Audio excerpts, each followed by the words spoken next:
I stood on the stage with the certificate in my hand, the spotlight shining directly into my eyes, forcing me to squint.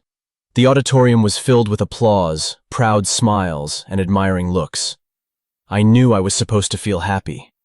But the only thing I felt at that moment was a cold emptiness expanding inside my chest. The ceremony was held in the large hall of Northwood High School, in the heart of Irvine, California.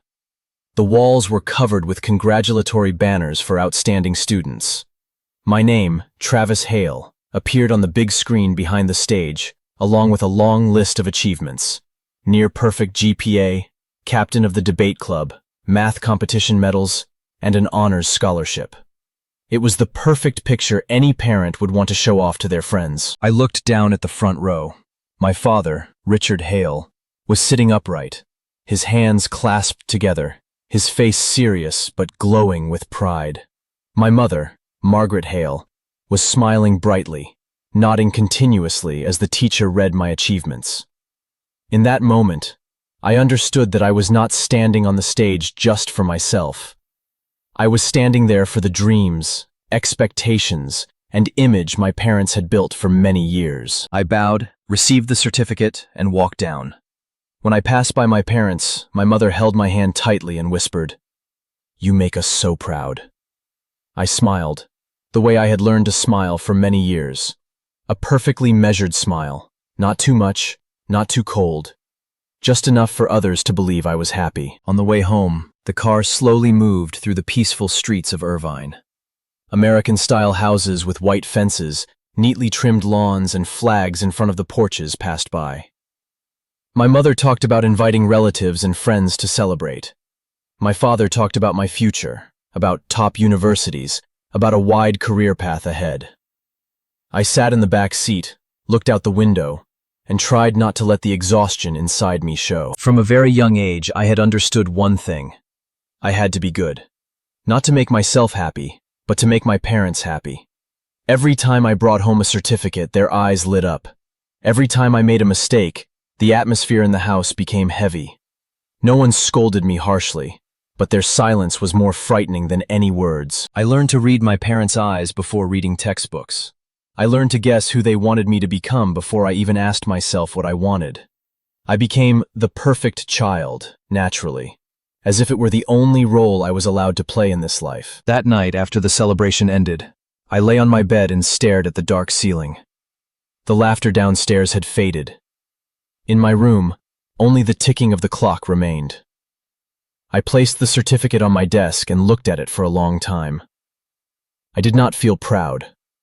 I only felt like an object on display. I wondered if one day I was no longer at the top, my parents would still look at me the way they did today. I wondered if, when I said I was tired, that I did not want to try anymore, anyone would listen. Those questions made my chest feel heavy, but I had no answers. I turned to the wall, pulled the blanket up, and closed my eyes. In the darkness, I suddenly realized something that scared me. I did not know who I was beyond the achievements others could see. I did not know what I liked, what I wanted, or what I dreamed of for myself. I only knew that I was living so that I would not disappoint anyone. That night, I did not cry. I just lay still, feeling a very light but very deep sadness, like a small crack had just appeared inside me. I did not know that crack would grow over the years. I only knew that from that moment, I began to slowly lose myself, and that was the first time I understood. Being called the perfect child did not feel like a blessing. It felt like an invisible cage, beautiful on the outside, but cold and narrow on the inside. I cannot remember the last time I was allowed to choose something for myself. Perhaps it was a long time ago, before my schedule was completely filled with plans I had never written with my own hands. My morning started with the alarm clock at 5:30. I sat up, opened the curtains, and watched the pale sunlight enter a room so tidy that there was no space for disorder. Everything in my room was arranged perfectly. The desk neat, the books in order, certificates framed on the wall. That room looked more like an exhibition space than a place for a teenager to live. I brushed my teeth, changed into my uniform, and went downstairs. My mother had prepared a nutritious breakfast. My father read the newspaper, did not look up, only asked me what tests I had today. I answered briefly and accurately, like a small report. No one asked if I was tired. No one asked if I wanted to take a day off. After school, I did not go home. I went straight to SAT prep class, then to debate club, then to piano, then to homework. Every day was the same. My life operated like a perfectly programmed machine. At school, teachers praised me. Friends admired me. They said I had a bright future. But no one saw me sitting in class, staring at the board without really hearing what the teacher was saying. My mind was always tight, like a stretched string. I was afraid of making mistakes. I was afraid of not being good enough. I was afraid of my parents' disappointed eyes. Once, I brought home an A-, just a small minus sign. My mother looked at the report card for a long time, then said, "Try harder next time." Her voice was gentle, but I heard it as a reminder that I was not good enough yet. That night, I studied until 2 in the morning just to prove that I deserved my place. I began to feel that I was no longer a human being, but a moving record of achievements. I existed to maintain an image. I existed so that no one would lose face because of me. Sometimes in the school restroom, I looked at myself in the mirror and did not recognize who I was. That face was still mine, but the eyes were empty. I wondered, if I disappeared, would my schedule be affected? Would someone replace me to complete those goals? I did not dare to answer. One afternoon, while sitting in SAT class, I suddenly felt nauseous. My heart beat fast, my hands trembled, cold sweat ran down my back. I asked to leave and rushed to the restroom, bending over the sink. I retched, but there was nothing in my stomach. I looked at myself in the mirror. My eyes were red, my lips pale, my face exhausted. I asked myself, what am I doing? But I did not allow myself to stop. I washed my face, took a deep breath, dried my hands, and returned to the classroom.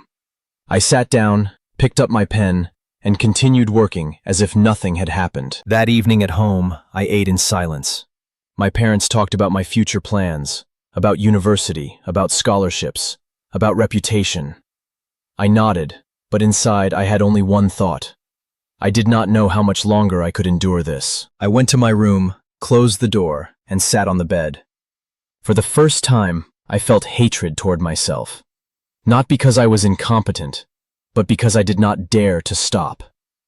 I hated my weakness, but I also hated this endless effort. I realized that I was no longer living for dreams.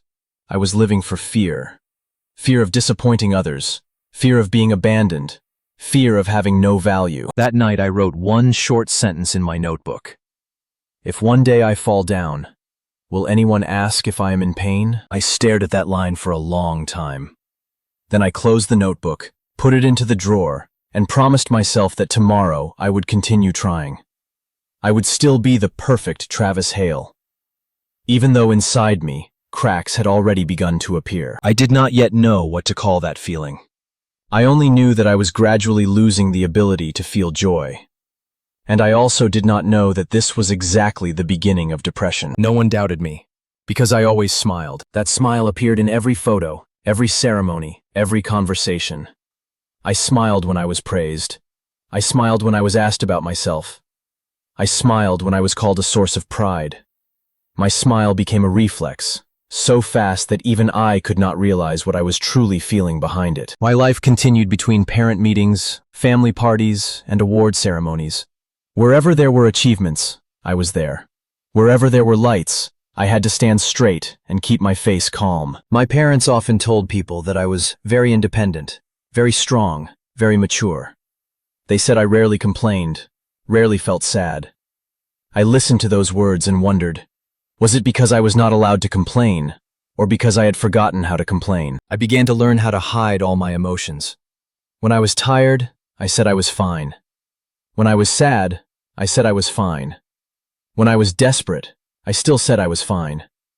The word fine became my safest mask. At school, friends often asked me how I could study so well. I answered with familiar sentences: effort, discipline, never giving up. No one knew that every time I said those words, I felt like I was talking about someone else, not about myself. There were moments when I sat in a crowded classroom and felt as if I were in an empty room. Voices, laughter, the sound of chairs scraping, all blended into a vague noise. I could hear them, but I could not feel them. I existed, but I was not truly there. In the evenings when I came home, I still did my homework, still prepared lessons for the next day, still answered my parents' questions carefully. But when I closed my bedroom door, I often sat on the bed for a long time doing nothing. I did not cry. I also did not think clearly. I just sat there, like a shadow. One night, I went into the bathroom, stood in front of the mirror, and looked at myself for a long time. I tried to smile. That smile still appeared, familiar and perfect. But my eyes did not smile. I raised my hand and lightly touched my cheek, feeling my skin cold and unfamiliar. I suddenly realized that I was looking at a stranger in the mirror. I asked myself, if I stop smiling, will anyone notice? That question made me afraid, not because I did not want anyone to notice, but because I believed that no one would. I began to avoid talking about emotions. I avoided talking about tiredness. I avoided talking about pressure. I thought that if I spoke about them, I would disappoint people. I thought that my sadness was a mistake. Gradually, I believed that my emotions did not matter, that the most important thing was that I continued to keep a perfect image. I had to continue making my parents proud. I had to continue being the Travis Hale everyone expected. Once at dinner, my mother asked me if I was okay. I looked up at her eyes and, by habit, I said, "I'm fine." She nodded, satisfied, and continued with another story. That question ended as quickly as it began. I suddenly understood. Sometimes people do not really want to hear the answer. They only want to hear an answer that makes them feel at ease. That night, I cried for the first time in a very long time. I cried in the bathroom, turning the water on low so no one could hear. My tears fell without sound, without any witness. I did not know exactly what I was crying for. I only knew that I was so tired that I could no longer keep that smile. I sat on the floor, hugged my knees, and let the tears fall freely. I did not cry because of grades. I did not cry because of my parents. I cried because I felt that I was slowly disappearing. After crying, I stood up, washed my face, and looked at myself in the mirror again. I wiped my eyes, took a deep breath, and put on that familiar smile. I returned to my room, lay on the bed, and pretended that nothing had happened. I understood that I had learned a very dangerous skill, hiding pain perfectly. From that night on, I no longer hoped that anyone would understand me. I only hoped that I could continue to play my role well. I believed that if I acted long enough, maybe I would forget that I was acting. But deep inside, I knew clearly. My smile was no longer happiness. It was only a thin curtain separating me from the outside world. And I began to believe that my emotions had no value if they did not make someone else happy. I was accepted into UCLA on a pale, sunny afternoon. The notification email appeared on my laptop screen. The word, "Congratulations," so bright that I had to read it twice to be sure I was not mistaken. I did not shout. I did not jump up. I just sat still, looked at the screen, and felt my heart beat more slowly than usual. In that moment, I knew this was what my parents had been waiting for many years. As for me, I did not know what I was supposed to feel. I went downstairs and showed the laptop to my parents. My mother read the email first, her hands trembling slightly. My father stood behind her, leaning in to look. When they realized that I had been accepted into UCLA, my mother hugged me tightly. My father put his hand on my shoulder and gently patted it. In their eyes was real joy, unhidden. "You did it," my mother said, her voice choking. "I knew you would," my father said. I smiled, the familiar smile. That evening, my parents decided to hold a small celebration.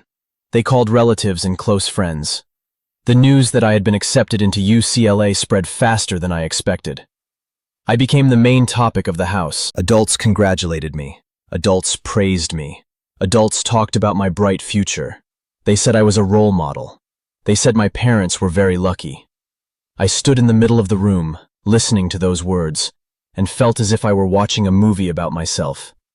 But I was no longer the main character. I stepped out onto the balcony for a moment, stood alone, and looked down at the quiet street. A light breeze passed by, carrying the smell of freshly cut grass. I thought, I have just achieved what thousands of people dream of.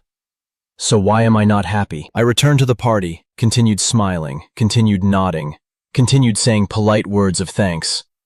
But in my mind, one thought began to repeat. If I disappeared right now, what would everyone think? That thought frightened me. When the party was nearly over, my mother stood in the middle of the room and told everyone that I was her greatest pride. She said that I had sacrificed a lot to reach this day. Everyone applauded. I also applauded, as if I were congratulating someone else. In that moment, I suddenly realized my success had never truly belonged to me. It belonged to the image, the expectations, and the stories that others told about me. That night, after all the guests had left, the house became quiet. I went up to my room, closed the door, and sat on the bed. On my desk was the UCLA acceptance letter that my parents had printed and put into a frame. I looked at that letter for a long time. I thought I would cry, but I could not. I only felt empty, an emptiness that was not violently painful, but cold and deep. I lay on the bed, stared at the ceiling, and thought about the years ahead.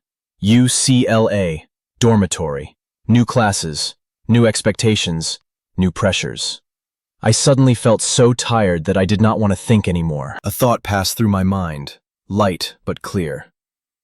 What if I did not have to continue anymore? I was startled by that thought. I sat up suddenly, my heart beating fast. I blamed myself for thinking that way. I told myself I was selfish, that there were so many people who dreamed of being in my position. But no matter how hard I tried to push it away, that thought stayed. Quietly and stubbornly, I realized that success did not make me stronger. It only made me lonelier. Because the more successful I was, the less I was allowed to be weak. I picked up my phone and scrolled through the congratulatory messages. I read every line, every compliment. I thanked each person. But in my heart, I only wanted one single message asking, "Are you okay?" That message did not exist. I put the phone down, turned my face to the wall, and closed my eyes. In the darkness, I understood one thing very clearly. I had reached the peak of expectations, but I could no longer see myself in it. I had gone very far, but I did not know where I was going. And for the first time, I began to doubt that success was something that could save me. I started to lose sleep during my first weeks at UCLA. A new dorm, a new room, a new bed. But my mind was not new at all. Every night I lay staring at the ceiling, listening to footsteps in the hallway, doors opening and closing, the laughter and voices of other students. Everyone seemed excited about college life. As for me, I only felt that I was being left behind by my own life. During the day, I still went to class on time. I took notes carefully. I answered when called. I was still the diligent Travis Hale.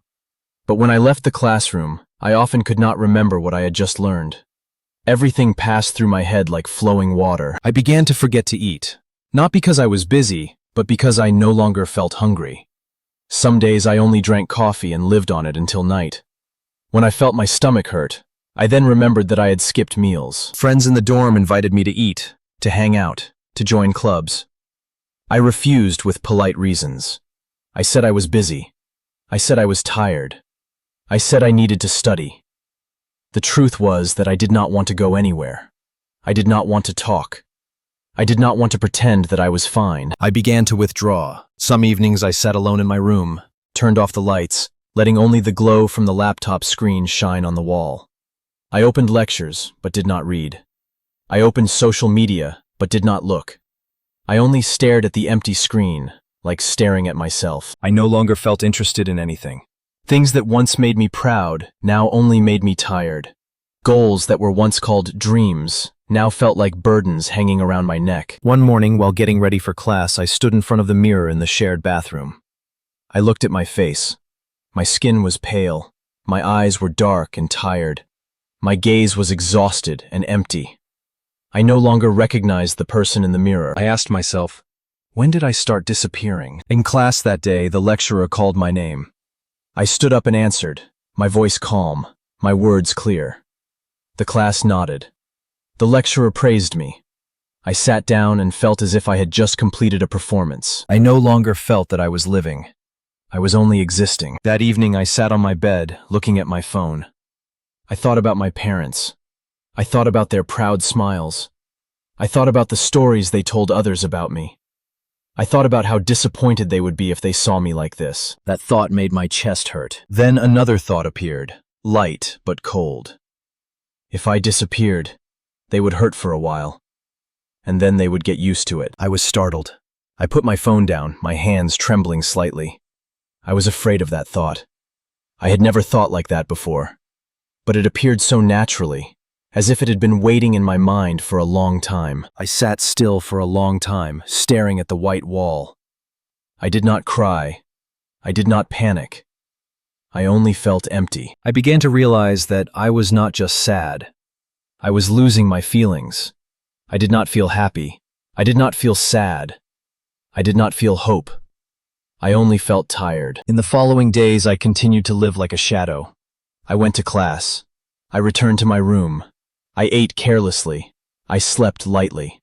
I talked less. I smiled less.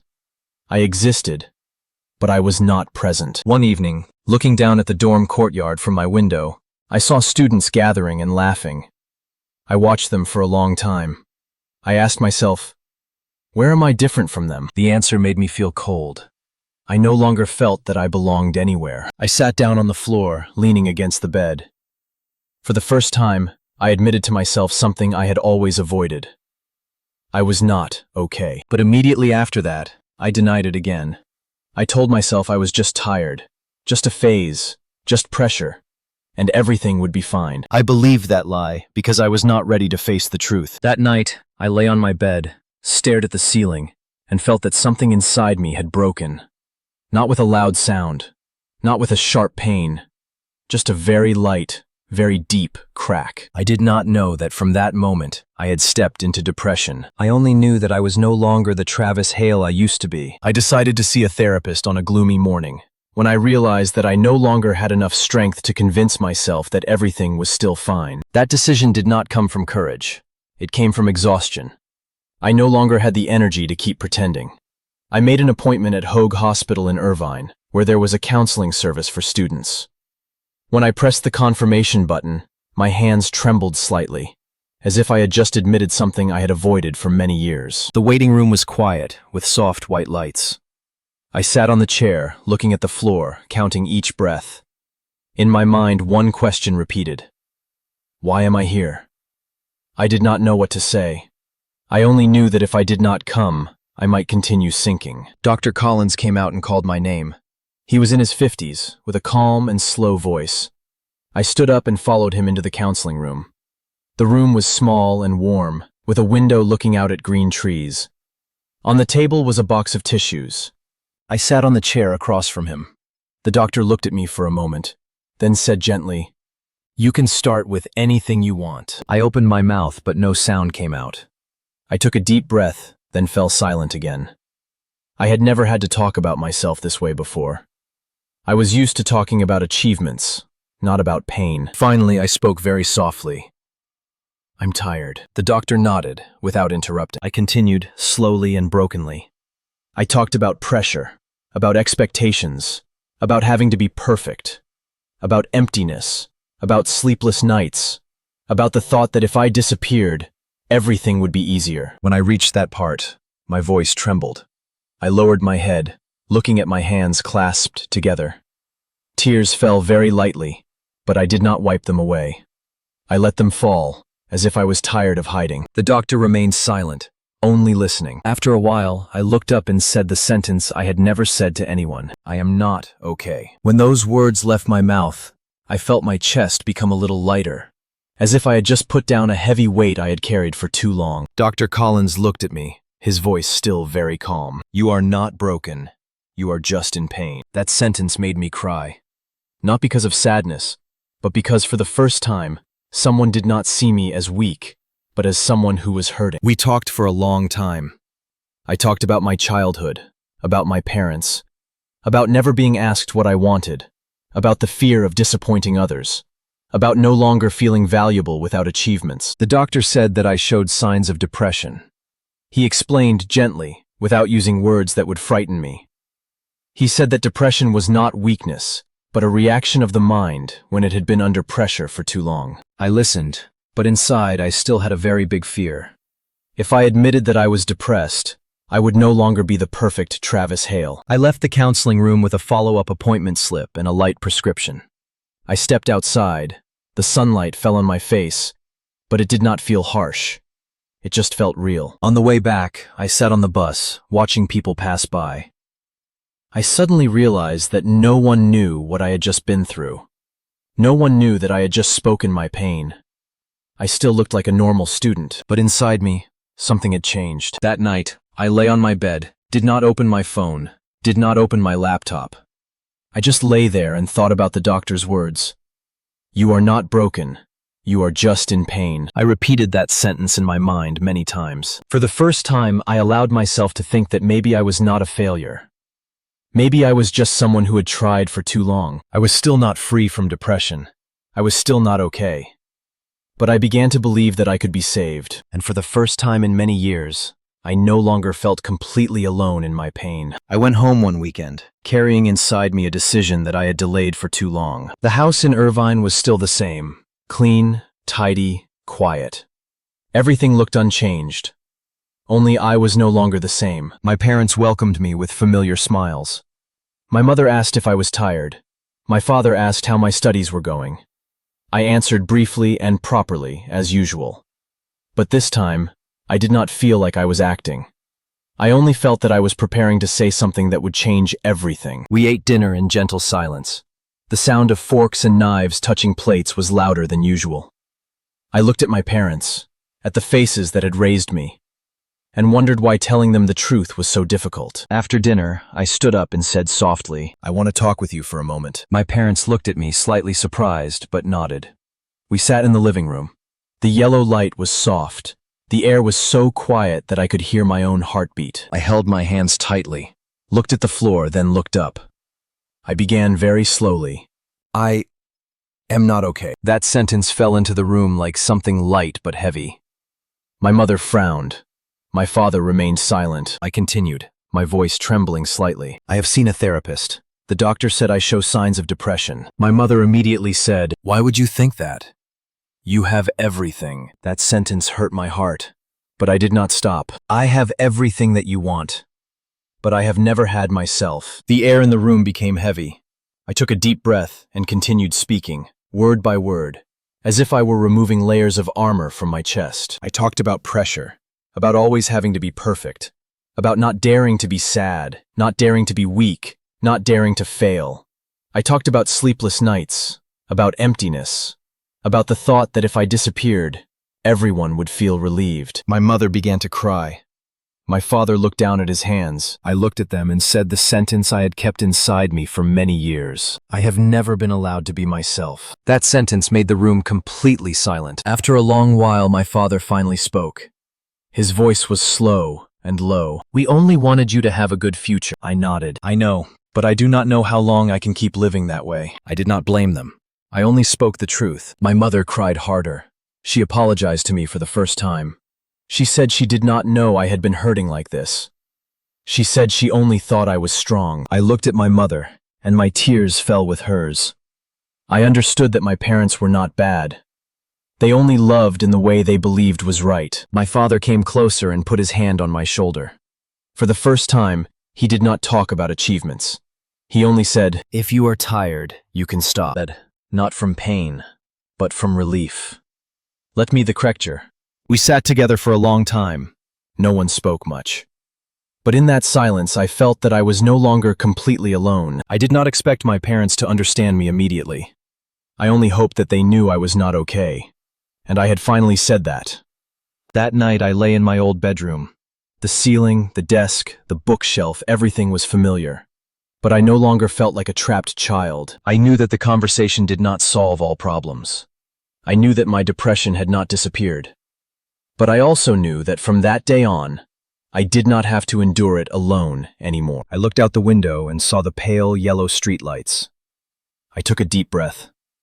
For the first time in a long time, I did not feel like I was running away. I felt like I was beginning to face it. I no longer try to become the perfect child, not because I am completely healed, but because I understand that if I continue trying the same way as before, I will not exist long enough to be healed. In the days after the conversation with my parents, Nothing changed immediately. My parents were still awkward. I was still tired. My depression was still there. But one thing was different. I no longer had to hide it. I returned to UCLA with a very strange feeling. Not exactly relieved, not exactly heavy, just more real. I no longer tried to prove that I was fine. I only tried to live each day. I began to allow myself to sleep more. I ate more regularly. I skipped some unnecessary extra classes. I learned to say no to things that exhausted me. Those small things did not make me strong right away, but they helped me stop breaking further. There were days when I was still sad. There were days when I was still empty.